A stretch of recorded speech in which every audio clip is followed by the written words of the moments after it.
about you guys, but I felt the peace flowing into me, and I am so grateful. Thank you so much, everyone. I appreciate that. Jennifer and Carl, inspiration. Truly an inspiration. So, what makes this time wonderful? Have you ever thought about that? And is this time wonderful?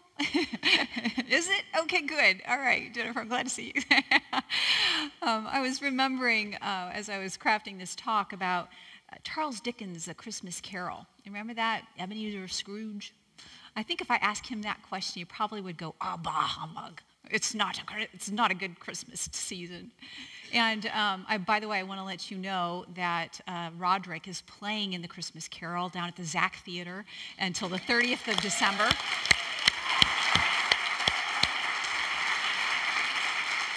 Well worth your time. He plays Marley, which is Jacob Marley. It's Ebenezer Scrooge's partner. And so if you want to know what Ebenezer did not do well in his life, just ask Roderick. He's going to know all about it. But anyway, this story about Ebenezer and his little crotchety way and his, no, I'm not going to give you another piece of coal to warm your office. This small-minded level of living, how is it that he moved from that level of living over to the renewal that he experienced? Well, it came through seeing three ghosts: the ghost of Christmas past, the ghost of Christmas present, and the ghost of that which is yet to be. And through that journey, he got to look at his life and look at the trajectory of his being and his choices and his world of separation and stinginess and holding on to everything he possibly could. And he realized from his buddy Jacob Marley that if he continued in this direction, that his finality, the exclamation point of the finish of his journey, would be coming soon through those three angels that came to visit him. And he realized, oh my goodness, that's going to be my life's story. That's going to be my energy. That's going to be what I've created. And then he wakes up after having seen all of those ghosts, and he realizes, what day is it? It's not over yet. I still have a choice. Today is a new day. So he throws up the sash, opens up the shutters, and he says, hey, Jennifer, what day is it? Okay, it was a little boy, but anyway, you get the idea. And he goes, why, it's Christmas Day. And he says, by George, go and buy that big prize tofurkey in the window. We've got a celebration to have. All right, something like that. And he realizes, oh my gosh, I have been given so much, and I have such a choice to make a new choice in this day, in a new way, to create a greater celebration and experience of planet Earth, on planet Earth, with my fellow human beings. So, I'm wondering, have you realized that this season of Christmas is about renewal? It's about this journey of our normal life of maybe getting kind of crotchety and getting opened up into a new, more greater state of being, having a new idea dawn in our minds and a new way of being expressed within our hearts. That's what Christmas is all about. I like this image of having that tree because sometimes we get the cold and weighty things of life that kind of take the boughs of our being down, but what is within us is alive.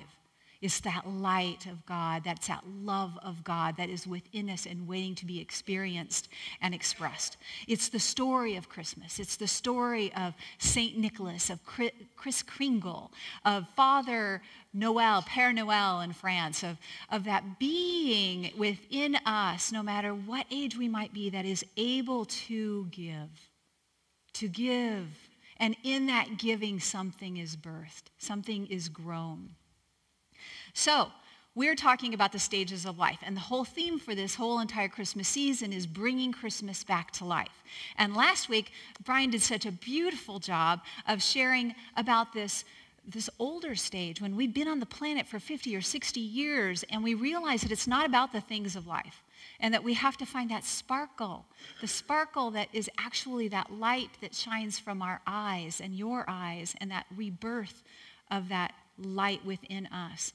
Well, we're regressing back a little bit today into the adult stage of living on planet Earth, this stage of giving. And we may actually have a child that we're caring for, a little one. We may have siblings that we may be caring for, brothers or sisters. We may actually have parents that we're contributing to their health and their well-being, or just giving your life to the work that you do in the world. It's all about giving. This stage of our life experience is all about producing and caring for and being a part of the world. It is actually the foundation of what makes our world work. So we've all been through these stages, or we will all go through these stages eventually. And so today we get to look at this stage of giving and being a part of the world and contributing to the world and asking ourselves, from what energy, from what thought process do we give from?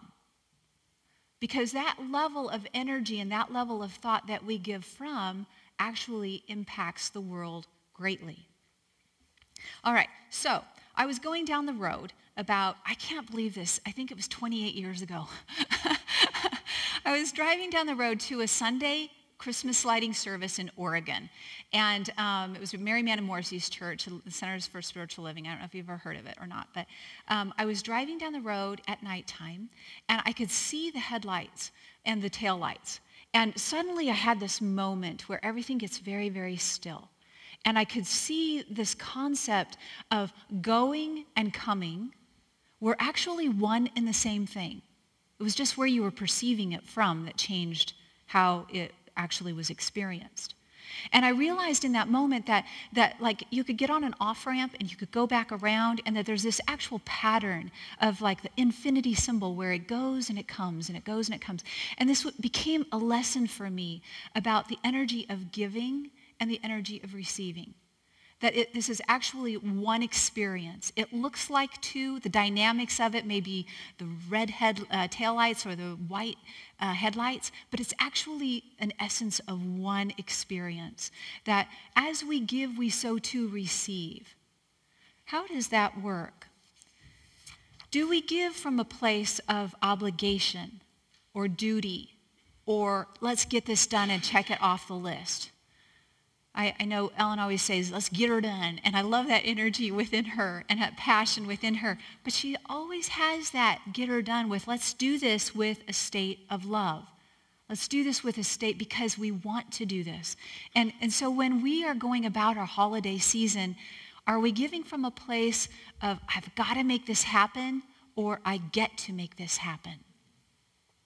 There is a bond between the giver and the receiver that kind of, I think, links this all together. There's serotonin within our bodies. It's actually the feel-good hormone, the energy chemical that makes us feel good.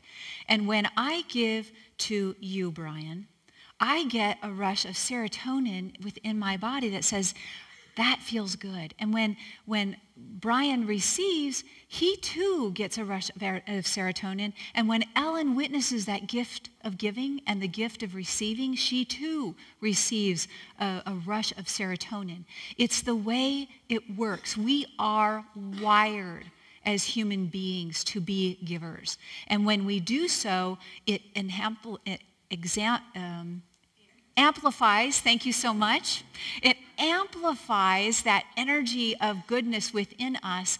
And our little toddlers, it studies that the little toddlers, even when they give, if they have like a little goldfish and gives Mary a little goldfish, that little toddler is also getting a serotonin feeling of goodness, of grace, of happiness within them.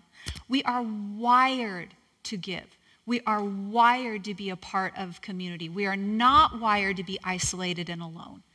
We are wired to be a part of giving and receiving. So when we have this precious moment of this present, the gift of life given to us in each and every moment, do we perceive this as an opportunity to give love, to give to the world the life that we have been given, and then receive back from others? You know, I've been thinking about this extravaganza that's going to happen, and I'm like, why? A lot of energy has gone into this. I mean, a ton of energy of rehearsals, and the Poolside Papas, hours and hours have gone into enjoying and creating that. And why is it? Why is it that they do that?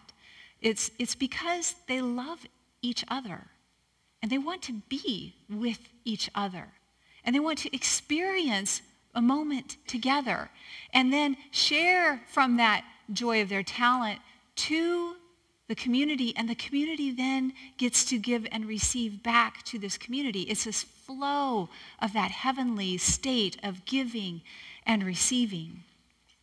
When Jesus was born 2,000 years ago, I love this photo. Love that feeling. Love that energy of that light. That is within every single one of us. Do you know that? Every child born is this light of God in expression. And when he grew up and he began doing miracles, the first miracle that he ever did was at the wedding in Canaan. And he turned water into wine, giving freely of himself, the best wine that was ever given at that wedding. It's a nature of Jesus Christ, of that Christ light, that one that was so in tune with the divine. When he fed the 5,000, this generosity, this energy of giving was once again exemplified as he took the loaves and the fishes, blessed it in the heavens, giving thanks to that from which it came, and gave it to others. And my feeling with that miracle of feeding 5,000 people, think of doing that at lunchtime today. But the generosity of saying, here's my loaves and fishes, inspired Carl to bring forth his loaves and fishes, everyone bringing forth their loaves and fishes until we have 12 basketfuls left over of things that couldn't go in the refrigerator because there weren't any refrigerators at that time. That's the nature of giving. It's just like it gives. You are inspired to give. The serotonin gives and gives and gives. And life becomes greater and greater and greater. And our experience within this life moves from Ebenezer to let's go fill our hearts and minds with celebrations with one another. So when Jesus had all these people coming to him, what kind of energy do you think they were coming to him with when they are lepers and blind? And maybe there's a sense of desperation, a deep sense of need. Like, I'm really not getting this. I need some help. Please help me. And from that state, what do you think he gave to them? From what energy do you think he met Lana? What? Love. Love. You got it. Absolute and complete love. Total ability to see their wholeness. So much so that they could see it within themselves and suddenly they're free. Your faith has made you whole. It's our ability to see ourselves in the truth and the light of who we really are. This is the Christ nature. This is the one who was able to embody it so much that nothing overcame it, that he was able to erase all sense of limitation, all sense of isolation. So let's look at our story. And I'm going to share with you my story. And I really don't know that I want to share with you my story, but I'm going to, because I have to. I'm a minister. All right, that's me. If we were to go to the ghost of Christmas past, what it would share with me in this little version of me was a remembrance of life in a place of obligation. And my family didn't have a whole lot. So I remember many Christmas conversations about there will be only one toy this year.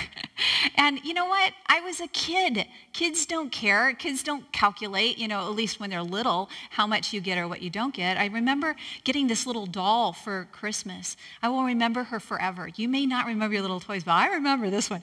She was blonde, and she had a little belly button you could push, and you could pull her hair out, and it would grow. And then on the back, you had this little dial, and the hair would get short again, so you could do that over and over again. I mean, what more could a kid want for Christmas? But what I really want to share with you about in this is that the energy that we lived within was a sense of not enough, and a sense of it's not going to be that good, and we've got to get this done. And it was just less than what I'd hoped for each and every one of you. And the reason why I don't like to bring that up is because that's so gone. It's so done. I have come so far in my life and my world. And I think that that's really the gift of this, is the stage of life of giving is the process of forgiving ourselves of the past, of everything Leave nothing out that has ever been less than what you hoped it would be. This is the expression of giving love to that which was, that sees it as part of a greater whole that perhaps I cannot understand right now, but it has served me because it happened. And it's made me who I am today. Thank you, God. So I forgive. I forgive anything that I perceive to be less than or smaller than, because you know what the truth of the matter is probably? I know, because I was a preacher's daughter, I know that the gift that I was given in that family was my faith. And my faith has never left me.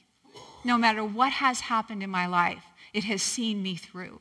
So perhaps I was given a greater gift than I ever knew just by having that path. So yeah, freedom, freedom, freedom, no judgment, forgive ourselves, forgive our parents, forgive our past, forgive everything that's happened before this day. Let that be our ghost of Christmas past. And our yes, feeling of freedom, is it not? Empowerment to be here in the present. So what would our ghost of Christmas present look like? Well, look around you. It would look like Roderick and Kelly. It would look like Inspiration. It would look like Becca and Reverend Brian and Alan and the Extravaganza. It would be you here, now, free, available, ready to choose. What kind of life am I going to live today? Ebenezer or with a renewed Ebenezer? I think the renewed Ebenezer has a lot more possibility in it, does it not? A lot more life to give. There are so many beautiful beings here. So many beautiful beings. I've actually moved to tears several times as I've practiced this talk, but I worked with a group of 8 amazing souls this last year in creating our 5-year strategic plan. And it was a powerful experience. We would absolutely come kind of tired from the day, and after 3 hours of meeting with each other, we're all like alive with possibility. Oh my gosh, we have so much good to bring to the world from this community. Let us organize around that and be about that business. It's our board members, it's our choir, it's our people. This is our Christmas present.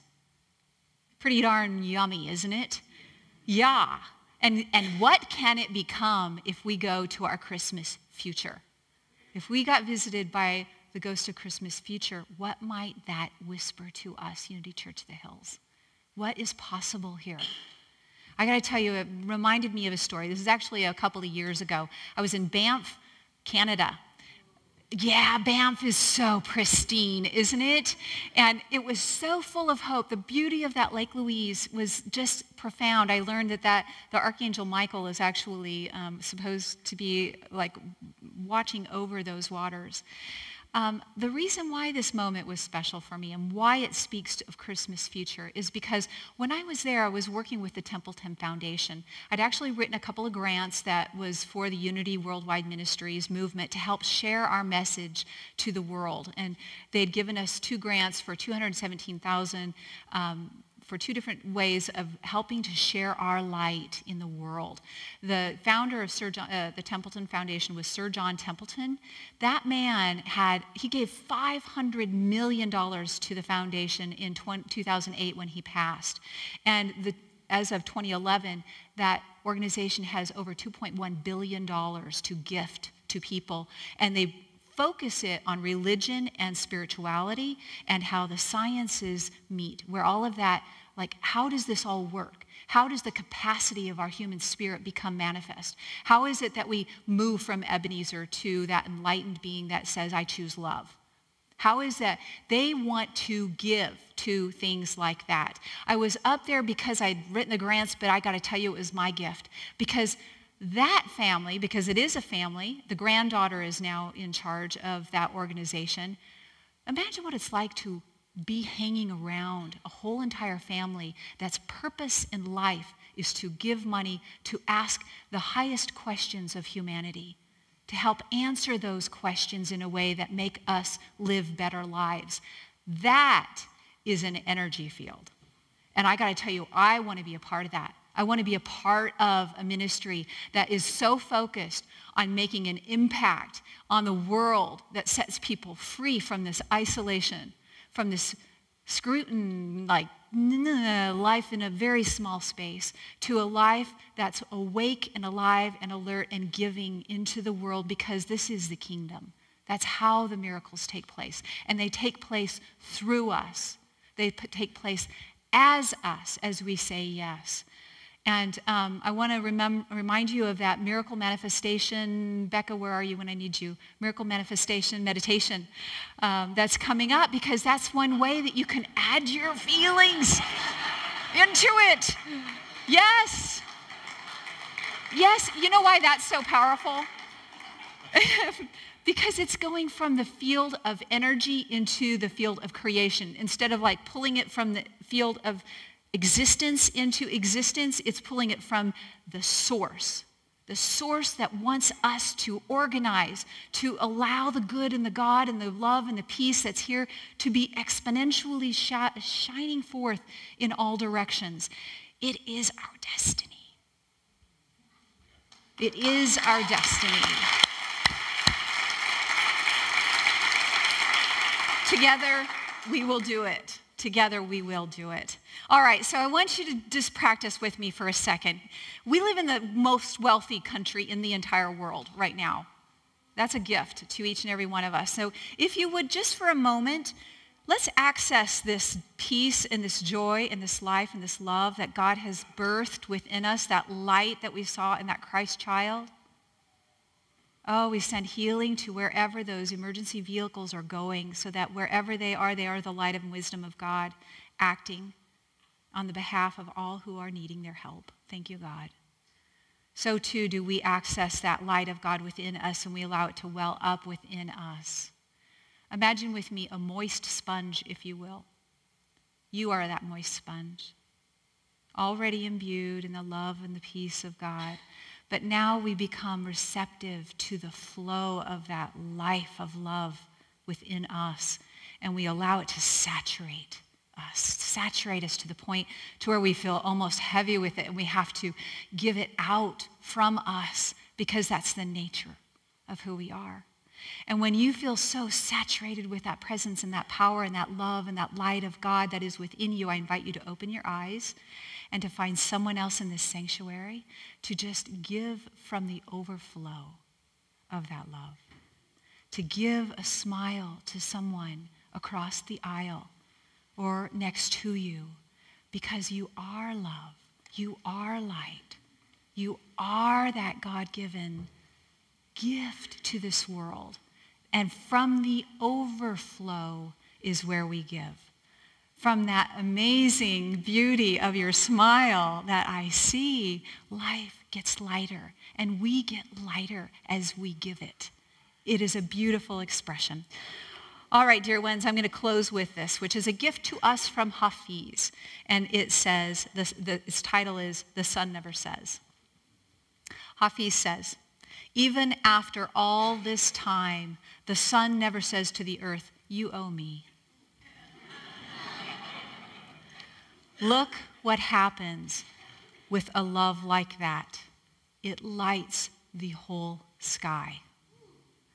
Within each of us is that light of God, and as we let that light shine, we will illumine this earth, and that will make it wonderful. I love you all. Merry Christmas.